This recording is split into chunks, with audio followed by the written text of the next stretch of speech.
Welcome to day 22 of Western civilization. Our focus today is going to be the Age of Enlightenment. As of right now, there are no notable locations or dates that we're going to talk about for today's lecture. Let's get right into it, shall we? The Age of Enlightenment. Now, yesterday we looked at some of the contributions of the scientific revolution. And essentially what we're looking at is that the scientific revolution influenced more of a tangible or observable way to kind of look at things. Now, human behavior is not immune to this, nor are institutions. And so by looking at these from more of a rational point of view could lead to very new understandings about the way the world works. Now, Enlightenment thinkers launched an ambitious project to kind of revolutionize human thought by applying reason. So they stressed reason and thought and the power of the individual to solve problems. And they kind of moved from a classical thought and more of a theological perspective during this period as well. So I guess you could say that there was more of a focus on the human being rather than the environment, environmental influences. Now, when we talk about government, there are two people that kind of debated back and forth about natural law, or how people should be governed. The first that we're going to talk about is a guy by the name of Thomas Hobbes. Now, following the English Civil War, he concluded that all humans are naturally selfish and wicked. And so he really favored what we call the social contract theory, that power should be given to a strong ruler, and that the ruler needs to keep all power, to keep all citizens kind of in order, to avoid complete anarchy and chaos. And so Hobbes, without a doubt, preferred an absolute monarch as a primary ruler. Now, his other contemporary, John Locke, he stated or believed that people could learn from their experiences and improve themselves. And so Locke really criticized the presence and the existence of an absolute monarchy and favored the idea of more of a self-regulating government.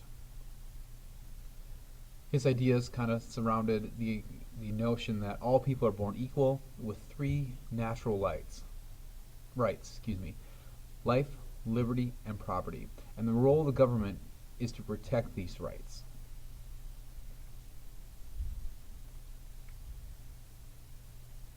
Now, the Enlightenment reached its height in France, and the philosophes, or people that were kind of natural philosophers within this period of history, appealed to these people. So in relation to reason, they thought that truth could be obtained through reason or logical thinking, kind of like what we talked about yesterday with the scientific revolution. Nature. What was natural was also good and reasonable.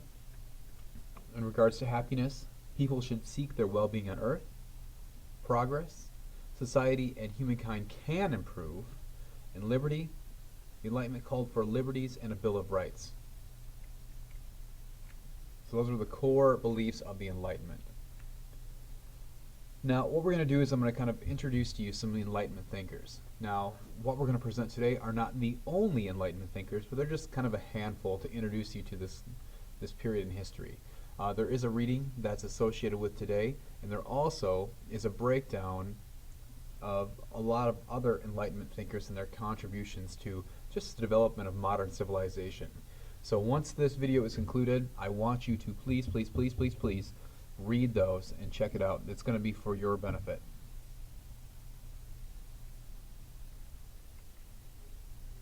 So Voltaire had the notion that people should be able to speak their mind without fear of punishment. This whole notion of freedom of speech comes from Voltaire. He's quoted with saying, "I do not agree with a word you say, but will defend to the death your right to say it." It just goes back to this notion that every human being should have the ability to express themselves within their government. Additional Enlightenment thinkers include Montesquieu, who advocated for a separation of powers, that power should always have a check and balance, essentially, and he models this largely after the British system of the age. Rousseau wrote about personal freedoms, argued that a man and a woman, in theory, is born free and equal, and that titles of nobility should be abolished. Beccaria, laws exist to preserve social order, and that everyone should have a fair trial, and we should abolish torture. Now, the philosophers and the reformers of this age advocated for things like abolition, equality, and democratic governance. And these ideas, as revolutionary as they were, are going to really kind of move from more of an ideological world to more of a rational world. And they're going to really be the founding principles behind the American and French revolutions, in addition to other revolutions around the world as well. Now, with these Enlightenment thinkers, some of the greatest minds followed one another's works, and they met often to discuss their ideas. So essentially what you have is you have a group of educated philosophers that are debating some of the most radical contemporary notions of more contemporary beliefs and stuff like that.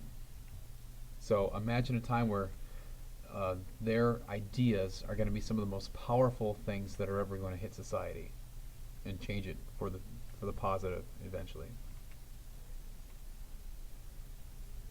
Feel free to pause at any time. This is just kind of an overview of some of the people that we talked about today, and keep in mind that these are just a handful of the many people that are considered Enlightenment thinkers that really changed society for the better.